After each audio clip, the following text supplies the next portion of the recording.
অত্যন্ত সংকুচিত, অত্যন্ত শঙ্কিত হয় মানুষের, এবং আমি আসলেই অত্যন্ত শঙ্কিত। তো আমি কয়েকটি কথা বলতে চাই এই পেন্টিংটা সম্পর্কে। আমি একটু নকল করে নিয়ে বলে, কিন্তু আজকে একটু নকল করি, আজকে একটু দেখে দেখে বলি, যদি তরুণ প্রজন্ম আমাকে ক্ষমা করে। জাতির পিতা বঙ্গবন্ধু শেখ মুজিবুর রহমানের অবয়ব বাংময়। আমরা যদি তাকিয়ে দেখি তাহলে দেখতে পাবো একটা অদ্ভুত কিছু। বঙ্গবন্ধুকে শোকের চাদরে ঢেকে দেওয়ার চেষ্টা করা হয়েছিল, কিন্তু জনাব শাহজাহান আহমেদ বিকাশ তাকে আলোর চাদরে ঢেকেছে। এখানে বঙ্গবন্ধুর মুখে যে ঔজ্জ্বল্য, যে বাংময়তা, সেটা একদম শুরু থেকে শেষ পর্যন্ত যদি কেউ হেঁটে যান তাহলে দেখতে পাবে। শেষে অসম্পূর্ণ মনে হবে, যে শেষে মনে হয় বাংলাদেশের জাতীয় পতাকাটা থাকলে সম্পূর্ণ হতো, যে এই জীবনের ভিতর থেকেই এই পতাকাটা আমরা পেয়েছি। তো এই যে বঙ্গবন্ধুর অবাক বাংময় কথা কয়, তার ছবি আঁকা আসলেই সহজ কথা নয়। আমি খুব অবাক হয়ে দেখেছি বিকাশের কাজ, বা অনেক দিন থেকে দেখছি। বঙ্গবন্ধুর এক একটি ছবি আসলে বাংলাদেশের এক এক খণ্ড ইতিহাস। জাতির পিতার প্রতিটি ছবির দিকে তাকালে বাংলাদেশের অভ্যুদয়ের এক একটি পর্ব মানুষ পটে আমাদের ভেসে ওঠে। যে কেউ শুরু থেকে শেষ পর্যন্ত হেঁটে যাবেন, একই অভিজ্ঞতা হবে। তাই বঙ্গবন্ধুর অবয়ব আর বাংলাদেশের ইতিহাসের ছবি একই পটে যেন আঁকা হয়ে আছে চিরকাল, থাকবেও চিরকাল। জাতির পিতা বঙ্গবন্ধু শেখ মুজিবুর রহমানের শৈশব থেকে কৈশোর, কৈশোর থেকে তারুণ্য, তারুণ্য থেকে পুরোনো জীবনের যে কয়েকটি ছবি বা ভিডিও চিত্র আমরা পাই, তার মধ্যে প্রতিটি পরতে পরতে সদা জাগ্রত এক অসাধারণ মায়াবী এবং ঋজু ভঙ্গিমার বাংলাভাষী একজন প্রকৃত বাঙালি। পদ্মা, মেঘনা, যমুনা অববাহিকায় বিকশিত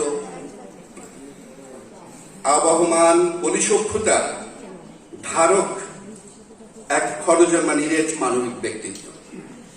এই কথাটি আমি একটি কথা যোগ করতে চাই। আমি অতি সম্প্রতি কলকাতার এক বিশ্ববিদ্যালয়ে বললাম যে আমি 7ই মার্চের ভাষণের উপরে পিএইচডি করব। তো তারা আমাকে বললো, 7ই মার্চের ভাষণের উপরে পিএইচডি, একটা ভাষণের উপরে পিএইচডি হবে কেন? তুমি সকল ভাষণের উপরে পিএইচডি করো অথবা কম্পারেটিভ অ্যানালাইসিস করো। আমি বললাম যে না, আমি সেটা করবো না, আমি 7ই মার্চের ভাষণের উপরেই আমি পিএইচডি করবো। আমাকে ডিফেন্স দেওয়া হলো যে তোমাকে ডিফেন্ড করতে হবে, 45 মিনিটের প্রেজেন্টেশন দিতে হবে।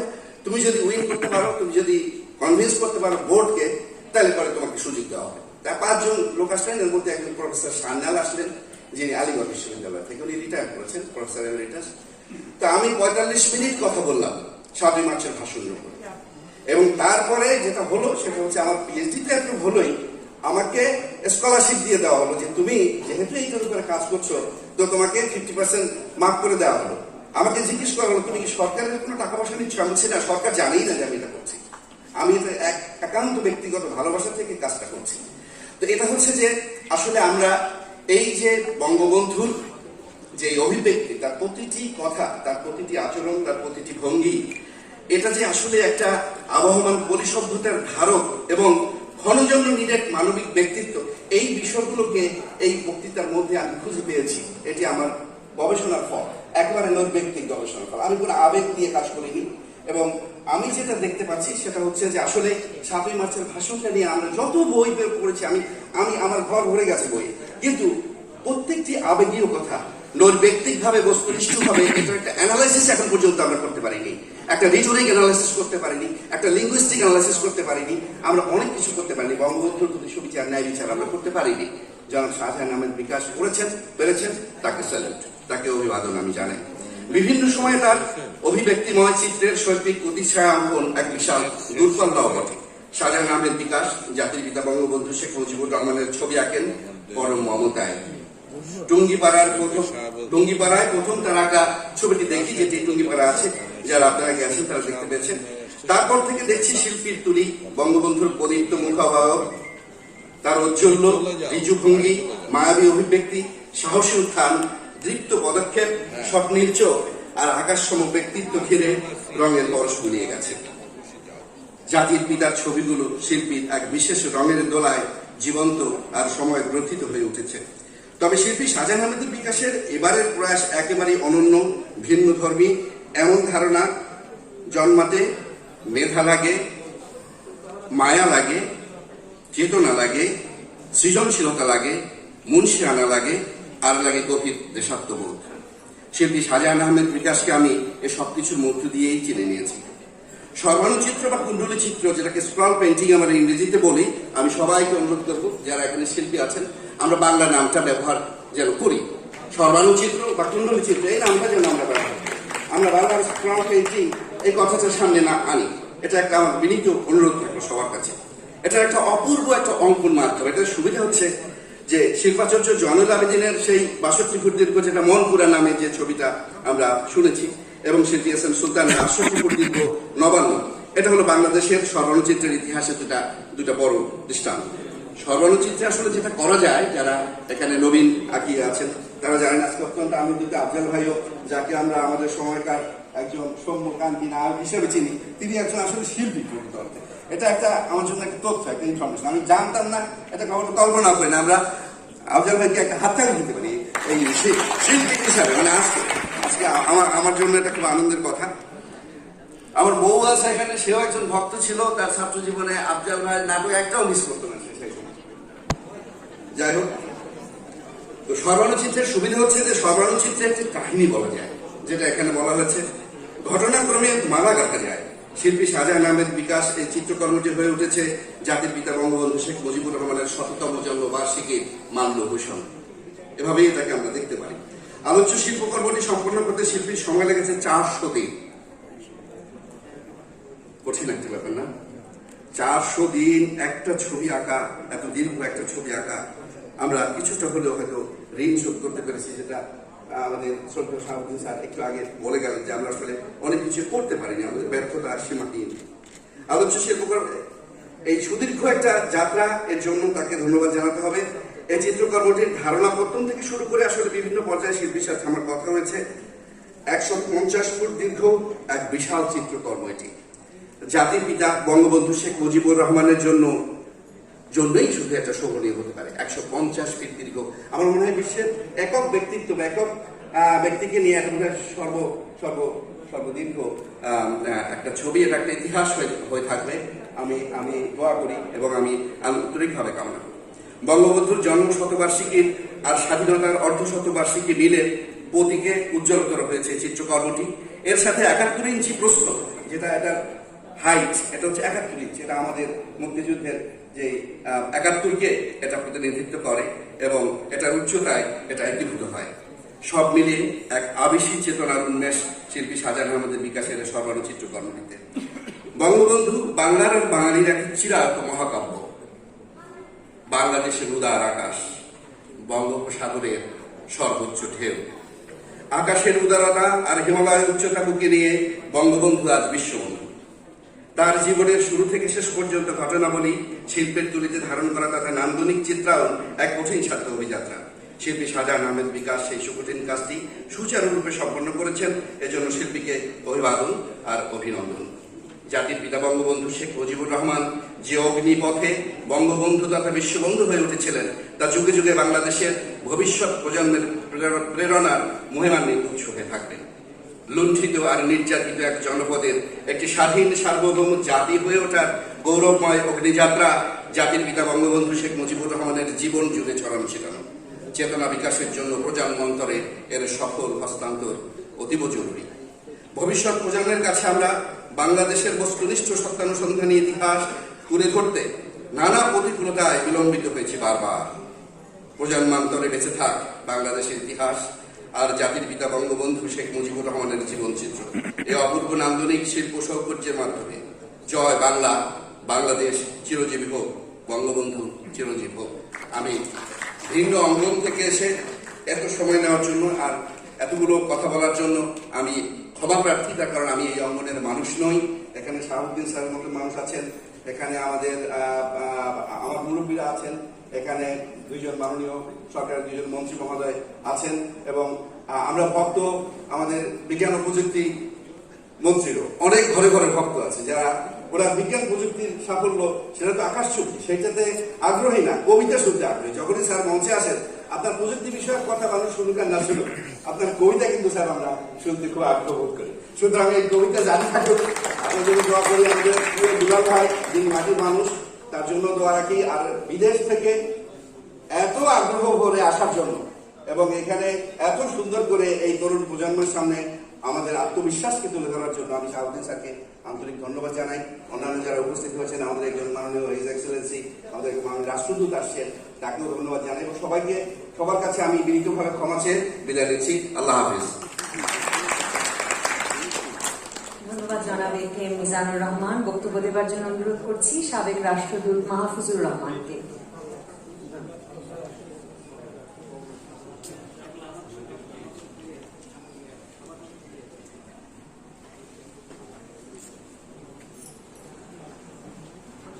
উপস্থিত সুধীবৃন্দ, মাননীয় মন্ত্রী মহোদয়, দুজন মন্ত্রী মহোদয় এবং আমার বাম পাশে এখানে যারা উপস্থিত আছেন এবং বসে আছেন এবং আপনারা যারা সামনে আছেন, তাদের সবাইকে শুভেচ্ছা জানিয়ে আমার বক্তব্য শুরু করছি। আজকের এই অনুষ্ঠানের একটা পরিবর্তন আমি খেয়াল করলাম যে যারা সাধারণত বক্তব্যের শেষ দিকে বক্তব্য রাখেন, আজকে তারা শুরুতে বক্তব্য রেখেছেন। আর শুরুতে বক্তব্য রাখলে আমাদের জন্য যা অসুবিধা হয়, যারা পরে আসি, যে তাদের বলার মতো মাল মশলা খুব একটা থাকে না।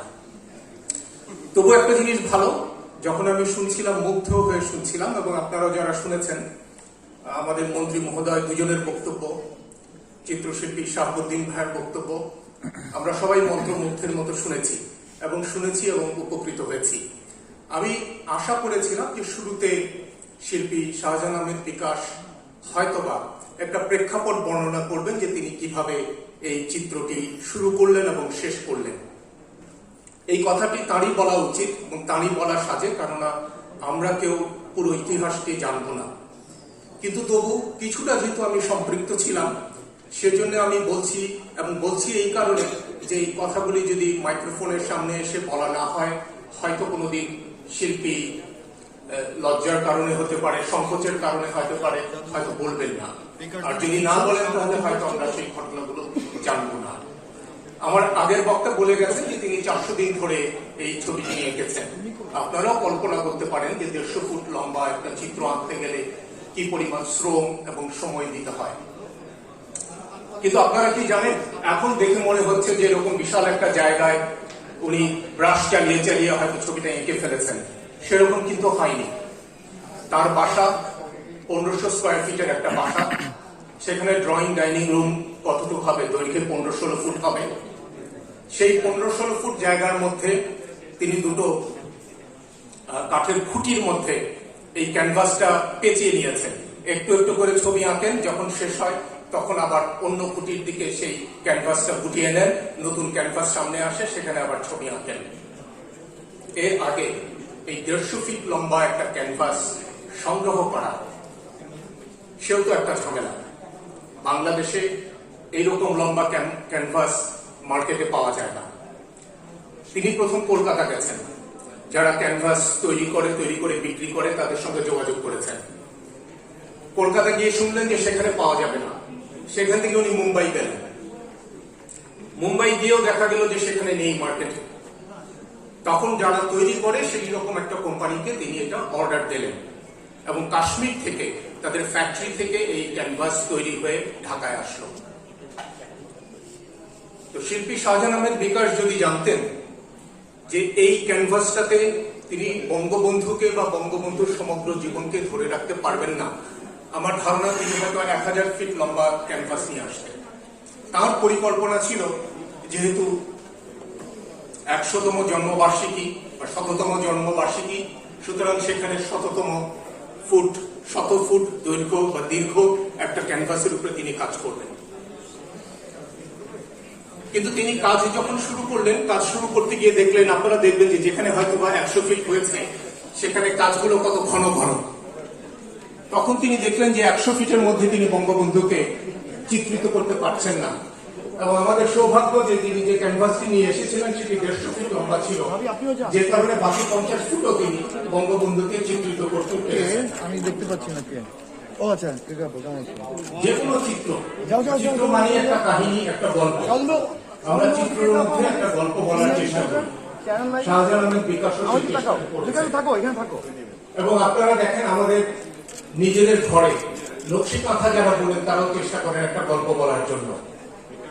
আমাদের কান্তজি মন্দির যেটা আছে সেখানেও টেরাকোটার মধ্যে একটা গল্প বলার চেষ্টা করেছে শিল্পী কলাকুশলীরা। এই একইভাবে শিল্পী শাহজাহান আহমেদ বিকাশও এই চিত্রটির মধ্যে একটা গল্প বলার চেষ্টা করেছেন, এবং এই গল্প বলার অনুপ্রেরণা হলো বঙ্গবন্ধুর আত্মজীবনী, যেটি প্রকাশিত হয়েছে, এবং কারাগারের রোজনামচা যেটি প্রকাশিত হয়েছে। যে কারণে আপনার ব্রতচারী আন্দোলনের মতো একটা অংশ এই চিত্রের মধ্যে আপনারা দেখতে পাচ্ছেন। বঙ্গবন্ধুর উপরে আমি নিশ্চিত 10,000-এর মতো বই লেখা হয়েছে। কোন বইয়ে, ওই অসমাপ্ত আত্মজীবনী ছাড়া আর কোন বইয়ে ব্রতচারী আন্দোলনের ভূমিকা বা ব্রতচারী আন্দোলনে বঙ্গবন্ধুর সম্পৃক্তির কথা কোথাও লেখা নেই। সুতরাং এই চিত্রটা একদিক থেকে চিত্র, একদিক থেকে একটা ইতিহাস বলার চেষ্টা, একটা গল্প বলার চেষ্টা, কিন্তু একই সঙ্গে বঙ্গবন্ধুকে চেনারও চেষ্টা। অনেকেই বলেছেন যেটা কুণ্ডলী চিত্র অথবা স্ক্রল পেইন্টিং। আমি এটাকে অন্য আরেকটা নামে অভিধা করতে চাই, তাহলে এটা একটু পোর্ট্রেট। কেন আমি পোর্ট্রেট বলবো? পোর্ট্রেটের যে সংজ্ঞা আছে সেখানে কোথাও বলা নেই যে সেখানে শুধু চেহারা থাকতে হবে, এবং পোর্ট্রেট তখনই হয় যখন একটা চিত্রের মধ্যে একজন ব্যক্তিকে, তার জীবনকে, তার দর্শনকে, তার ইতিহাসকে, তার স্বীয় সত্তাকে প্রকাশিত করা হয়। এই চিত্রটি যত বড়ই হোক, এই চিত্রের মধ্য দিয়ে বঙ্গবন্ধুকে প্রকৃতপক্ষে চিত্রিত করা হয়েছে। তার জীবনকে, তার দর্শনকে, তার সমগ্র মহাকালকে এখানে প্রতিষ্ঠিত করা হয়েছে। সেই বিবেচনায় আমি বলবো যে এই চিত্রটি একটি পোর্ট্রেট। পৃথিবীতে বহু পোর্ট্রেট আঁকা হয়েছে, সব পোর্ট্রেটের কথা আমরা জানি না, কিন্তু দেখেন একজন পোর্ট্রেটের কথা যখন একজন চিত্রশিল্পী আঁকলেন, আমরা প্যারিসে গিয়ে লুভর মিউজিয়ামে গিয়ে সেই চিত্রটি দেখতে যাই। যদি সেটা দেখার সৌভাগ্য না হয়, আমরা ইন্টারনেটে দেখি, আমরা ঘরে তার পোস্টার সাজিয়ে রাখি, মোনালিসা। কেন? কারণ তার ভেতর দিয়ে এমন একটা অভিব্যক্তি প্রকাশিত হয়েছে যে অভিব্যক্তি সেই চিত্রটি তার ব্যক্তিত্বকে ফুটিয়ে তুলে দেয়। একইভাবে এইখানে এই চিত্রটিতেও আমরা দেখি যে বঙ্গবন্ধুর যে ব্যক্তিত্ব, তার যে জীবন, তার যে সংগ্রাম, সেই সমগ্র সংগ্রামকে এখানে প্রস্ফুটিত করা হয়েছে। সেই বিবেচনায় আমি বলবো যে একটি সার্থক পোর্ট্রেট। আমাদের ইতিহাস যদি আমরা ঘাঁটি এবং বিশ্ব এই পেইন্টিং এর ইতিহাসও যদি আমরা ঘাঁটতে যাই, তখন আমরা দেখব যে অনেকেই এই ধরনের চিত্র এঁকেছেন। এমনকি ভ্যাটিকান সিটিতে আপনারা যারা গেছেন, সিস্টিন চ্যাপেলে দেখেছেন যে মাইকেল অ্যাঞ্জেলো সেই সিলিং এর মধ্যে ছবি এঁকেছেন, বাইবেলের বর্ণনা সেখানে তিনি দিয়েছেন। তো অনেকে তখন খুবই আশ্চর্য হতো যে কিভাবে মাইকেল অ্যাঞ্জেলো সেই সিলিং এর মধ্যে এই কাজটা করেন। আপনারা চিন্তা করে দেখেন যে একজন শিল্পী কিভাবে 150 ফিট লম্বা একটা চিত্র আঁকতে পারল। মাইকেল অ্যাঞ্জেলোকে বলা হতো যে স্বয়ং ঈশ্বর হয়তো তাকে সহযোগিতা করেছেন এই চিত্রটি করার জন্য। আমি বলবো বিকাশের ক্ষেত্রেও তা হয়েছে। বঙ্গবন্ধু তার অনুপ্রেরণা ছিলেন। যদি ভিন্ন একটা ভাষা ব্যবহার করি তাহলে বলতে পারি যে বঙ্গবন্ধুই তাকে দিয়ে এই চিত্রটি আঁকিয়েছে। সমবেত সুধীবৃন্দ, আমি হয়তো অনেক লম্বা করতে পারবো না। শেষে একটা কথা বলি, যেটি মাননীয় প্রধানমন্ত্রী বলেছেন যে এই চিত্রটি হয়তোবা টুঙ্গিপাড়ায় স্থায়ীভাবে প্রদর্শনীর ব্যবস্থা করা যায়। আমাদের এখানে মন্ত্রী মহোদয় আছেন যিনি নিজেও স্থপতি এবং স্থাপত্য পেশা অনুশীলন করেছেন। আমি শিক্ষার ভারে স্থপতি, কিন্তু আমি কখনো স্থাপত্য পেশা অনুশীলনের সুযোগ পাইনি। কিন্তু আমি বলবো পৃথিবীর অনেক জায়গায় আছে যে এই ধরনের বড় পেইন্টিং দিয়ে আপনার একটা প্যানোরামা মিউজিয়াম করা হয়। সুতরাং টুঙ্গিপাড়াতেও যদি এই ধরনের একটা স্থায়ী প্যানোরামা মিউজিয়াম করা হয়, তাহলে এই চিত্রটির প্রতিও সুনাম করা হবে, বিষয়বস্তুর প্রতি অর্থাৎ বঙ্গবন্ধুর প্রতিও সুনাম করা হবে, এবং যারা দর্শক তাদের জন্য স্থায়ীভাবে এই চিত্রটি দেখার একটা সুযোগ হবে। আমি হয়তো সরকারের কাছে আমার একটা আবেদন জানিয়ে আমার বক্তব্য শেষ করছি। সবাইকে ধন্যবাদ। অসংখ্য ধন্যবাদ জনাব মাহফুজুর রহমান। আমি অনুরোধ করব বাংলাদেশ চারুশিল্পী সংসদের সাধারণ সম্পাদক শিল্পী কামাল পাশা চৌধুরীকে কিছু বলবার জন্য।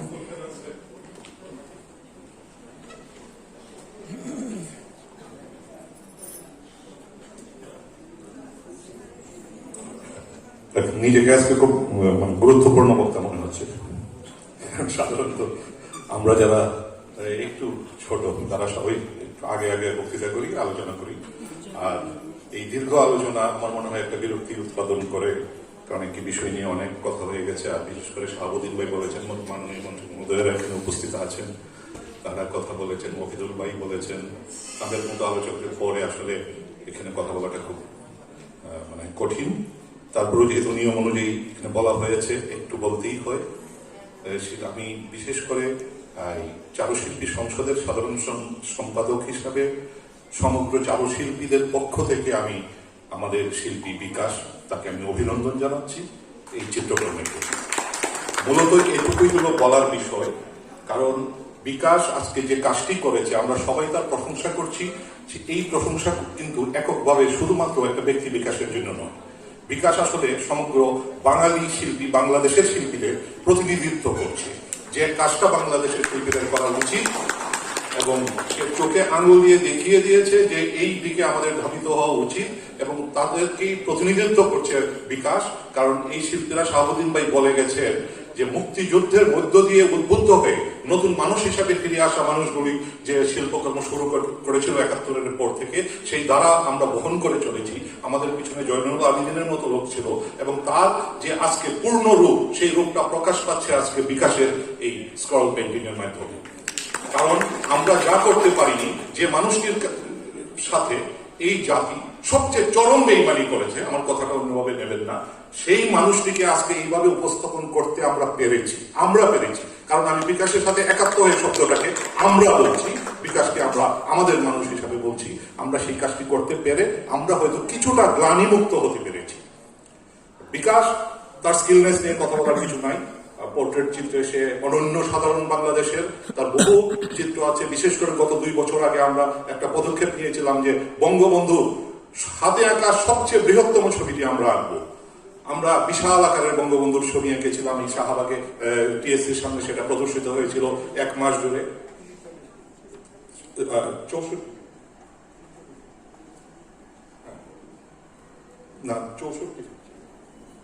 ফিট বড় ছিল ছবিটি। তো সেই ছবিটির মূল ছবিটি যেটা এঁকেছিল, যেটাকে আমরা পরবর্তীতে বর্ধিত করেছিলাম, সেই ছবিটি ছিল বিকাশ আহমেদের। আরো অসংখ্য ছবি আছে গুরুত্বপূর্ণ জায়গায়, মিউজিয়াম সহ তার বহু ছবি আছে। আজকে আমরা এই আলোচনা করে করে আসলে সেই জায়গা থেকে বিকাশকে সরিয়ে ফেলছি মনে হচ্ছে আমার। তো তারা সে আসলে একজন প্রতিষ্ঠিত শিল্পী। কিন্তু আমি বলতে চাই, এই শিল্প নিয়ে আমি অনেক কথা বলতে পারি। যেমন অনেকেই বলে গেছেন বঙ্গবন্ধুকে নিয়ে, বঙ্গবন্ধুর মতো একটা মহামানবের জীবনীকে ক্রমান্বয়ে যে তুলে ধরা, তার ক্রম বিবর্তনকে তুলে ধরা, এটা অনেক বড় ব্যাপার। সেটা নিয়ে হয়তো আরো আলোচনা হবে, লেখালেখি হবে, অনেক কিছু হবে। আমি শুধু একটা জায়গায় যেটা বাকি আছে, সেই জায়গাটা হলো আসলে এটা শিল্পকর্ম হিসাবে আসলে এটা কি, ইতিহাস হিসাবে এটা গুরুত্বপূর্ণ কাজ হিসাবে এটা অনেক বড় ব্যাপার। কিন্তু তার মানে কি আমরা যদি একটা কতগুলো ফটোগ্রাফ, খুব রিয়েলিস্টিক ফটোগ্রাফ বঙ্গবন্ধুর এখানে যতগুলো ব্যবহার করা হয়েছে, সবগুলা পেস্ট করে করে করে করে এই ছবিটা আমরা তৈরি করতাম, তাহলে কি এটা এরকমই হতো? আসলে না, এটা হয় না। সেই জায়গাতেই হলো একটা শিল্পের বৈশিষ্ট্য। যেমন কেউ কেউ হয়তো বলেছেন যে এইটা হলে আরেকটু ভালো হতো, 2-একটা বিষয় বলেছেন। আমি বলছি একজন শিল্পী সেখানেই সার্থক। সে প্রকৃতিতে তো সবকিছুই থাকে, অনেক বেশি থাকে। সেই প্রকৃতিকে আঁকার সময় সে কতটা বাদ দিতে পারে, কতটা বাদ দিয়ে সেটাকে তুলে ধরতে পারে, সেইটাই হলো একজন শিল্পীর স্বাধীনতা, শিল্পীর বৈশিষ্ট্য। তাই এখান থেকে যা যা বাদ দেওয়া, সবকিছু বিকাশ আহমেদ বাদ দিয়েছেন, দিয়ে যা উপস্থাপন করেছেন, এটাই শিল্পকর্ম। এবং তিনি যদি একদম শিল্পের ভাষায় যদি আমি বলি, যে তিনি আসলে রিয়েলিস্টিক, যেটা হাই রেনেসাঁ যুগের যে রিয়েলিজম, সেই ফটো রিয়েলিজমকে তিনি তার বিন্যাসের মাধ্যমে এমন ভাবে উপস্থাপন করেছেন এই ছবিটিতে, যে তিনি এটাকে একটা মডার্ন পেইন্টিং এর রূপ দিয়েছেন। এবং এটা একটা অত্যাধুনিক শিল্পকর্ম, আমি বলবো যে শিল্পের ভাষা, এবং আজকের দিনের জন্য একটা কন্টেম্পোরারি শিল্পকর্ম হলো এই শিল্পটি। কারণ শিল্পী বিকাশ অত্যন্ত সুন্দরভাবে শিল্পের সমস্ত ব্যাকরণকে তিনি মান্য করে এই শিল্পটাকে উপস্থাপন করেছেন। তাই আপনি যদি শিল্পটাকে হেঁটে সামনে থেকে যেতে থাকেন, দেখবেন যে শুধু বঙ্গবন্ধুর ছবি, এতগুলো ছবি তো বিরক্তি উৎপাদন করতে পারতো, একই চেহারা, একই ব্যক্তি, কিন্তু তা করে না। কারণ সেটা যেভাবে কম্পোজ করা হয়েছে, সেই কম্পোজিশন গুলো বারবার পরিবর্তন হয়ে যাচ্ছে, কখনো ভার্টিক্যাল, কখনো হরিজন্টাল, কখনো জিওমেট্রিক্যাল, কখনো ট্রায়াঙ্গুলার, রেক্ট্যাঙ্গুলার, এইভাবে চেঞ্জ হয়ে যাচ্ছে। হাঁটতে হাঁটতে আমি দেখেছি কখনো সেন্টার অফ যে ইন্টারেস্ট, সেই সেন্টার অফ ইন্টারেস্টটা পাল্টে যাচ্ছে, চোখ চলে যাচ্ছে আবার অন্য জায়গায়, সেখানে তৈরি হচ্ছে নতুন সেন্টার অফ ইন্টারেস্ট। এইভাবে পুরোটার মাঝে একটা চলচ্চিত্রের ভাষাও আমি বলবো এই স্ক্রলের মাঝে চলে এসেছে। তাই এটা একটা সার্থক শিল্পকর্ম। তাই এই সার্থক শিল্পকর্মটি এবং এটি বাঙালির জন্য শুধু ইতিহাস হিসাবে নয়, একটি শিল্পকর্ম হিসাবে এটা আমাদের জাতির একটা মহামূল্যবান সম্পদ। এই সম্পদটিকে কিভাবে সংরক্ষণ করা হবে অনেকেই বলেছেন, আমিও বলবো। জামাল আহমেদ আমাদের সভাপতি, তিনি উদ্বোধনের তিনি প্রস্তাব দিয়েছিলেন মাননীয় প্রধানমন্ত্রীর সামনেই যে বিমানবন্দরে এটার একটা রেপ্লিকা রাখা হোক, যেন পৃথিবীর সমস্ত দেশের মানুষ এসেই যেন দেখতে পায় বঙ্গবন্ধুর আত্মজীবনী এখানে উপস্থিত।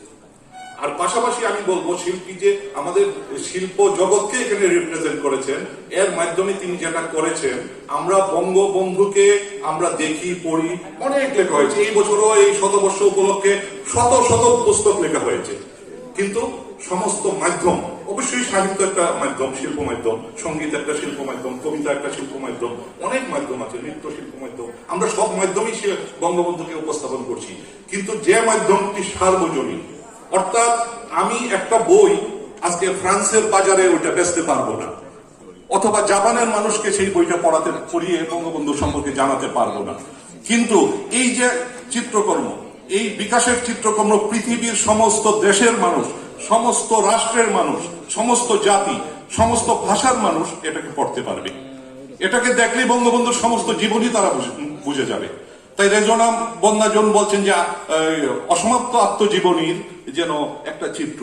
আমি বলবো না, অসমাপ্ত আত্মজীবনী বইটিকে বিকাশ আহমেদ আসলে ট্রান্সলেট করেছেন শিল্পের ভাষায় এবং একটা সার্বজনীন ভাষায়। এটাই হলো আজকের এই মহাচিত্র, মহামানবের মহাজীবন নিয়ে। আমি বলবো সার্থকভাবে তিনি এই কাজটি করেছেন। আমি আবার শিল্পী সমাজের পক্ষ থেকে বিকাশকে অভিনন্দন জানাই। তিনি শুধুমাত্র বঙ্গবন্ধুকেই এখানে তুলে ধরেননি, জাতিকে মহিমান্বিত করেননি, তিনি সমগ্র চিত্রশিল্পী সমাজকেও মহিমান্বিত করেছেন। ধন্যবাদ। জয় বাংলা। ধন্যবাদ শিল্পী কামাল পাশা চৌধুরী। এবার বক্তব্য রাখবেন চারুশিল্পী সংসদের সভাপতি শিল্পী জামাল আহমেদ। উপস্থিত সুধীবৃন্দ এবং আমার বাম পাশে যারা বসে আছেন সবাই চিনামুখ। আমি শুধু একটা কথাই বলবো, বেশি কথা বলবো না, কারণ তোমরা যারা আমার সামনে বসে আছো ছাত্ররা আর কি, বিকাশের ছাত্র, তার মানে তোমরা আমার নাতি ছাত্র। বিকাশ আমার ছাত্র, তোমরা তার ছাত্র। তোমাদের খালি একটা কথা বলবো, ছবি আঁকতে কিন্তু বেশি রং লাগে না যদি তুমি ভিতর থেকে ছবি আঁকো, মনের থেকে ছবি আঁকো। যেমন এখানে অনেক কবি আছেন, বসে আছেন আজকে, যারা লেখালেখি করে, ওরা কিন্তু লাল, নীল, সবুজ রং দিয়ে, কালি দিয়ে লেখেন না। ওরা কিন্তু হয় নীল কালি না কালো কালি দিয়ে লেখে। এত মোটা মোটা বই, হ্যাঁ, উপন্যাস লেখে। মেন হলো তোমাকে কি লিখবে, কি আঁকবে, ফিলিংসটা মেন।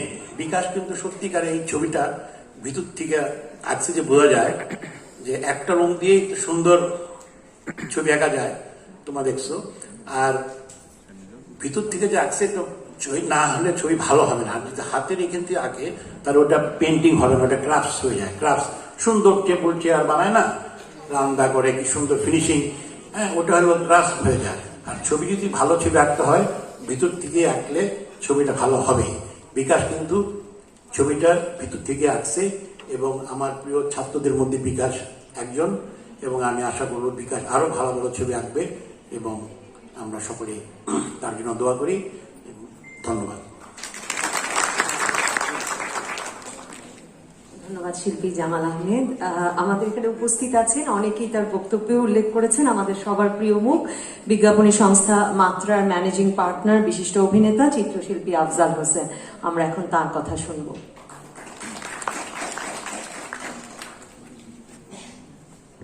আসসালামু আলাইকুম।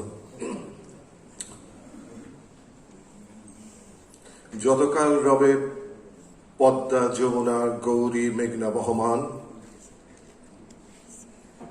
ততকাল রবে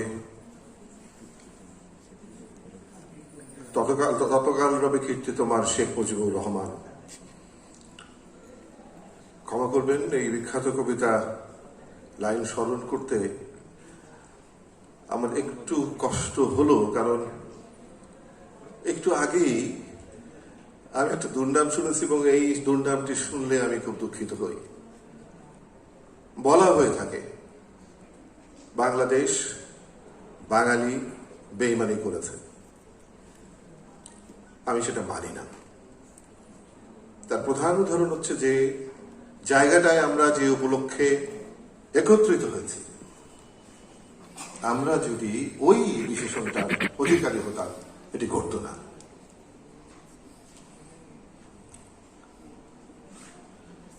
আমি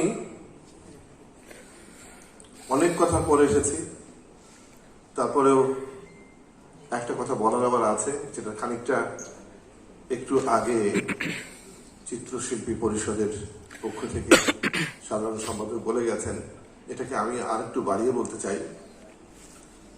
বিকাশ আসলে আমরা যারা সাধারণ নাগরিক তাদের হয়ে এই সম্মানটি জানিয়েছেন। বাংলাদেশের সাধারণ তার প্রতি কৃতজ্ঞ থাকা উচিত। সে কারণে বঙ্গবন্ধুর জন্মশতবার্ষিকীতে আমরা যারা সাধারণ তারা কি করতে পারি, কতটা উন্মুক্ত রয়েছে আমাদের জন্য উদযাপনের একটা আয়োজন করার। বিকাশকে তো কেউ বলেনি যে তুমি ছবিটা আঁকো, এর জন্য যে অর্থের প্রয়োজন হবে আমরা তোমাকে দেব। বিকাশ নিজের প্রেম, নিজের ভালোবাসা, নিজের শ্রদ্ধা, নিজের আবেগ থেকে এ ছবি এঁকেছেন। তার মানে এই শ্রদ্ধা, ভালোবাসা, আবেগ সাধারণের মধ্যেও রয়েছে বলেই সাধারণ একটা সুযোগ পেল এই শতবর্ষ উদযাপনের। আপনারা সকলেই জানেন আমরা যে দেশটাতে বাস করি, সেই দেশে শিল্পী, সাহিত্যিক, সৃজনশীল মানুষ, কৃষক খুব সচ্ছল অবস্থায় থাকে না, তারা চেতনায় থাকে প্রচন্ড সচ্ছল।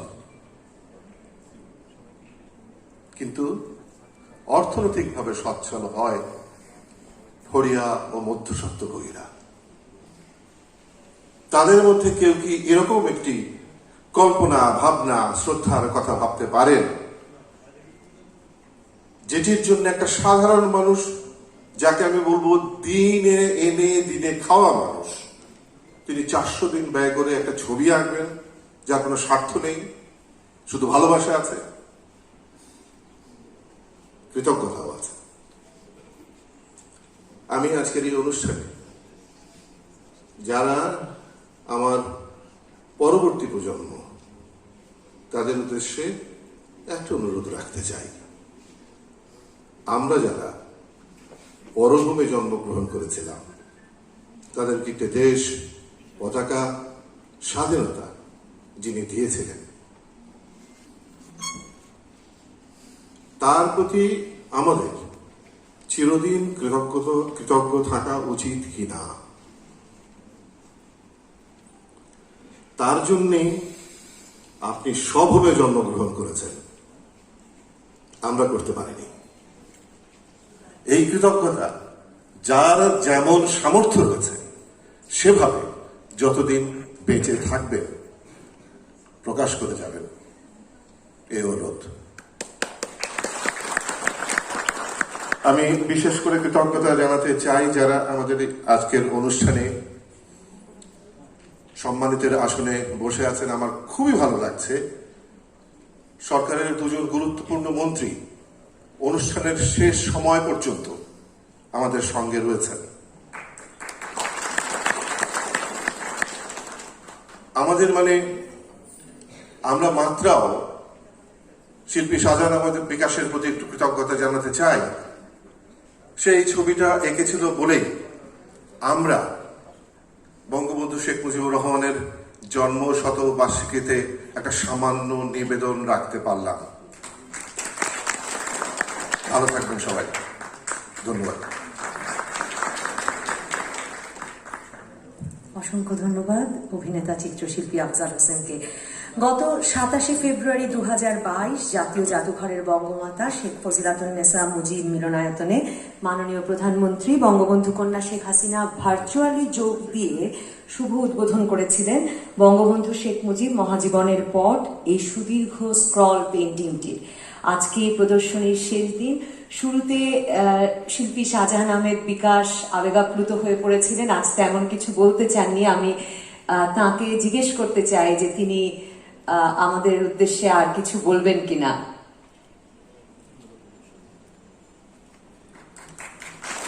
শিল্পী শাহজাহান আহমেদ।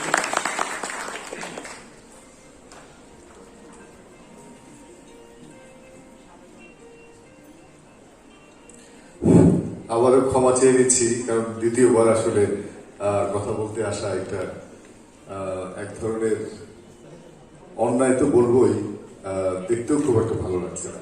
তবুও আজকে যিনি সঞ্চালক হিসেবে আছেন আমি কৃতজ্ঞতা প্রকাশ করছি, কারণ আমার ভিতরে কথাগুলো থেকেই যাচ্ছিল, হয়তো বলা হতো না।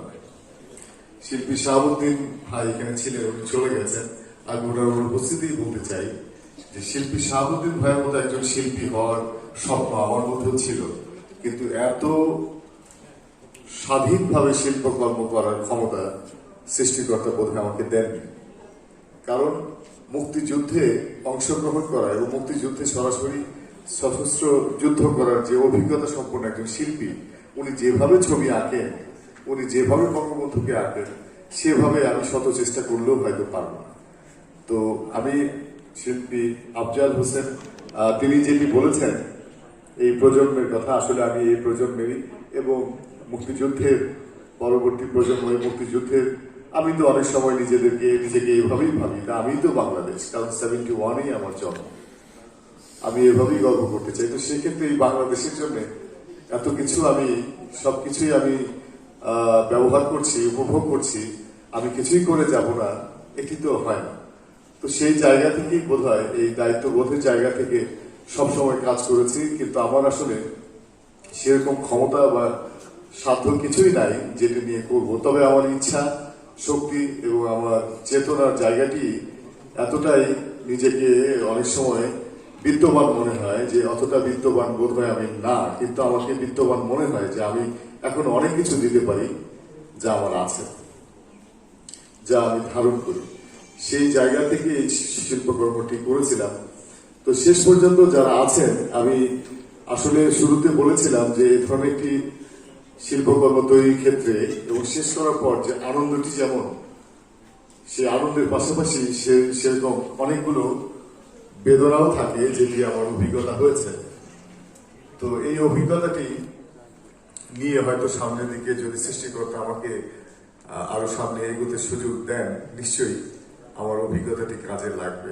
তো আমার কাছে মনে হয়েছে যেমন এই শিল্পকর্ম আঁকার পরে আমাকে অনেকেই নানাভাবে উৎসাহিত করেছেন, যেমন আমাকে সহযোগিতা করেছেন, আবার এমনও সহযোগিতা করতে চেয়েছেন অনেকেই, যেমন আমি এখানে মঞ্চে উপবিষ্ট আমাদের শ্রদ্ধা ভাজন এবং আমার একজন মাননীয় মন্ত্রী মহোদয় এখানে আছেন।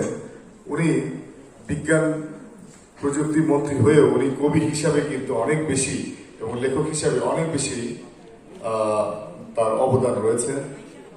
যদিও তার পরিবার, এমন একটি পরিবারে তার জন্ম, আমি তাকে যেভাবে চিনি এবং তার পরিবারের আমার সৌভাগ্য হয়েছিল শওকত ওসমান স্যার তাকে সরাসরি তার বাসায় উনি অনেকেই সুযোগ দিতেন না তার কাছে যাওয়ার জন্য, কিন্তু আমাকে অনেক সুযোগ দিয়েছিলেন তার পাশে বসে, এবং তার আমি একটি ছবি এঁকেছিলাম, তখন শৈলী পত্রিকা ছিল, সেটি কভার করার জন্য। তো এটি আমার একটা বড় সুযোগ ছিল। তারপর বুলবুল ওসমান স্যার তো আমার সরাসরি শিক্ষক, তাকে দিয়ে আমি অনেক সমৃদ্ধ হওয়ার চেষ্টা করেছি, এখনো হচ্ছি। তো এছাড়াও একটি কথা বলে শেষ করতে চাই, আর শেষ করতে গেলে আমার আসলে সবচেয়ে বড় কাজ আজকে সবার প্রতি কৃতজ্ঞতা প্রকাশ। এই যে এতগুলো মানুষ আমাকে এভাবে সম্মানিত করছেন এবং এভাবে আমাকে আমার জন্য সময় দিয়েছেন, বঙ্গবন্ধুর জন্য সময় দিয়েছেন, আসলে এটি শুধুই কৃতজ্ঞতা প্রকাশের বিষয়। আমার আসলে কথা বলার মতো কিছুই নেই। তারপরেও বলতে চাই যে একটু আগে আমি যেটি বললাম যে আমাকে অনেকেই সহযোগিতা দিতে চেয়েছেন, তো আমি ব্যক্তিগতভাবে আমি শিল্পীদের চাইতেও কবিদেরকে সবচেয়ে বেশি পছন্দ করি এই জন্যে আমার কাছে মনে হয় যে একজন কবি তার হৃদয় যেভাবে প্রকৃতির সাথে মিশে যায় সেভাবে বোধহয় একজন শিল্পী পারে কিনা আমি জানি না, বোধহয় আমি শিল্পী নই বলে হয়তো আমার এটি একটি ঘাটতি মনে হয়। তো আমার কাছে মনে হয় যেমন আমাকে এইভাবেই সহযোগিতা করতে চেয়েছে, যে কথাটা আমি এই জন্য বলতে চাই আজকে, না বললেও আমার একটু খারাপ লাগবে, সেটি হচ্ছে আমাকে অনেকেই বলেছেন যে আমি এত বড় একটি ছবি এঁকেছি, এই ছবিটি আঁকতে তো অনেক খরচ হয়েছে। তো আমাকে এভাবেই সহযোগিতা করতে চেয়েছেন যে এই ছবিটি আঁকতে কত টাকা খরচ হয়েছে, কত রং আর কত, এবং আমাকে এভাবে সহযোগিতা করতে চেয়েছেন। আমার কাছে মনে হয়েছে যেমন আমাদের কবি নির্মলেন্দু গুণের একটি বিখ্যাত কবিতা, যেটি আমাদের স্বাধীনতা একটি কবিতা আছে, যেভাবে স্বাধীনতা শব্দটি আমাদের হলো, এই কবিতাটি কতটুকু কালি খরচ হয়েছে এবং কতটুকু কাগজ খরচ হয়েছে এই কবিতাটির জন্য, এই প্রশ্নটি যদি কবি নির্মলেন্দু গুণকে কেউ করেন নিশ্চয়ই উনি কষ্ট পাবেন। আমি হয়তো সামান্য একজন চিত্রকর, আমি নিজেকে শিল্পী হিসেবেও দাবি করি না, তো আমার ভিতর রক্তক্ষরণ হয়। আবার যদি কবি শামসুর রহমানকে যদি তার স্বাধীনতার তার কবিতা নিয়েও যদি বলা হতো নিশ্চয়ই কষ্ট পায়। তো আমাকে এভাবেও কিন্তু অনেকে উৎসাহিত করার চেষ্টা করেছেন। তো আমি আমার অর্থের প্রয়োজন আছে, কিন্তু এভাবে আমাকে যারা বলেছেন, কিন্তু আমাদের সাধারণ মানুষ যারা, তারা কিন্তু খুব বেশি অনুপ্রাণিত করেছেন আমাকে।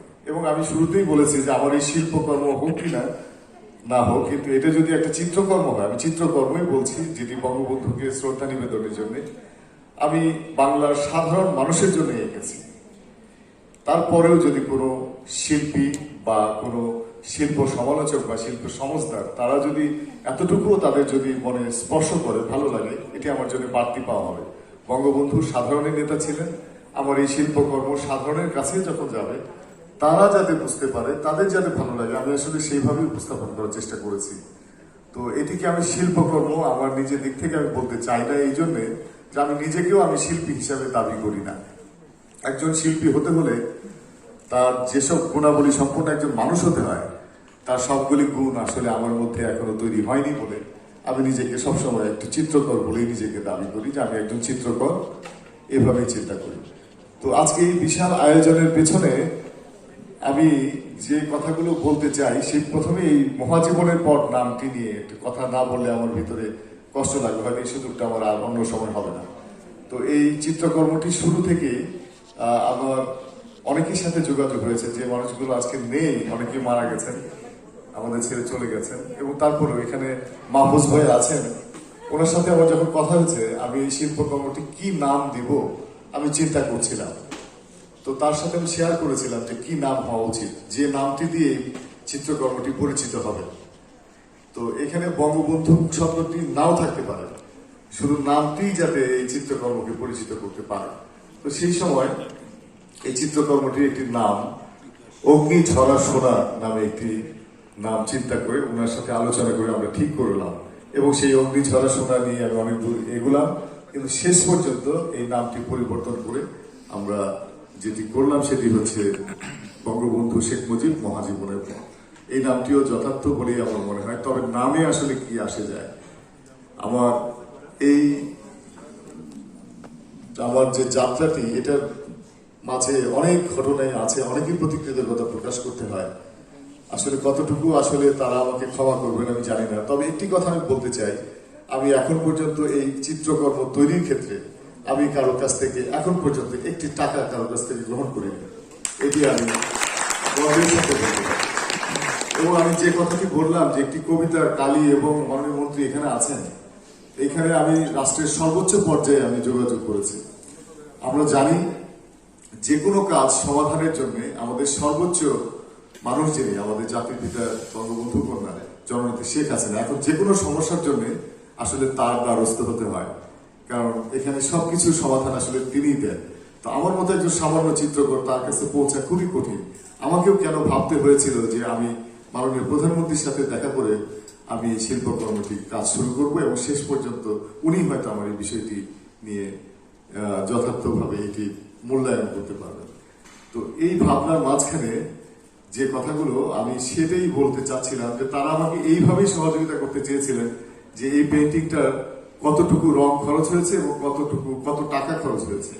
এবং মাঝখানে আমার পরিবারে এই 2টি বছর করোনার সময় আমার পরিবারে যে অস্বাভাবিক ঘটনাগুলো ঘটে গেছে, এগুলো কোনো অর্থমূল্য দিয়ে আমি ফেরত পাবো না। এবং আমরা সবাই মিলে যে সময়টি অতিক্রম করেছি এবং যে কঠিন বাস্তবতার মধ্য দিয়ে এই মহাজীবনের পথটি বের হয়ে এসেছে আজকে জনসম্মুখে, সেই সময়টি আমি বোধহয় কোনোদিন ফিরে পাবো না। এবং আমার জীবনেও আমি আরেকটি কাজ করতে পারবো কিনা আমি জানি না, তবে আমার অবশ্যই একটি স্বপ্ন রয়েছে, এই চিত্রকর্মটি যেখানে শেষ হয়েছে সেই জায়গা থেকে আরেকটু কাজ বাকি আছে। এই পরবর্তী আরেকটি স্ক্রল হলে বোধহয় আমার এটি সম্পন্ন হবে, যদি সৃষ্টিকর্তা আমাকে সেই সক্ষমতা দান করে। তাহলে আরেকটি স্ক্রল আমি মাননীয় প্রধানমন্ত্রী জননেত্রী শেখ হাসিনা, যেটি বাংলার বঙ্গবন্ধুর স্বপ্নের সোনার বাংলা তৈরিতে যিনি এগিয়ে নিয়ে যাচ্ছেন, সেটি সম্পূর্ণ হবে। সরি,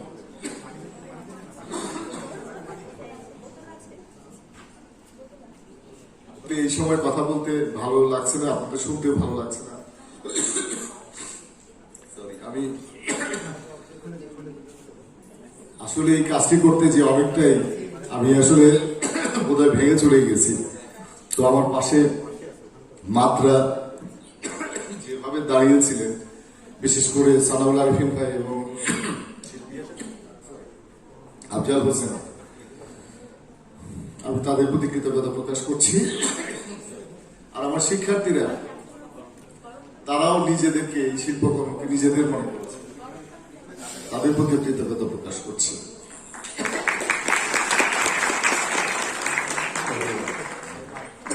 আমি শেষ করছি। অসম্পূর্ণ কাজটি আমাদের শিক্ষার্থী যারা আছে, বোধহয় তোমরা শেষ করলে আরো ভালো হবে। সবাইকে ধন্যবাদ। জয় বাংলা, জয় বঙ্গবন্ধু।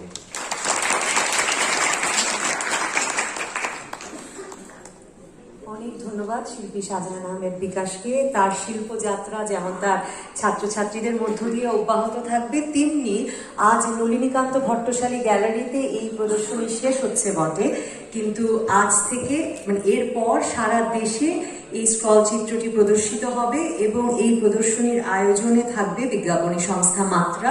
এই আনন্দ সংবাদ দিয়ে আজকে এই অনুষ্ঠান সমাপ্ত সকলকে ধন্যবাদ। আমি আপনাদের সবার কাছে একটা অনুরোধ করতে চাই, আমরা সবাই উঠে দাঁড়িয়ে করতালি দিয়ে আমাদের এই শিল্পীকে আমরা সম্বোধন করা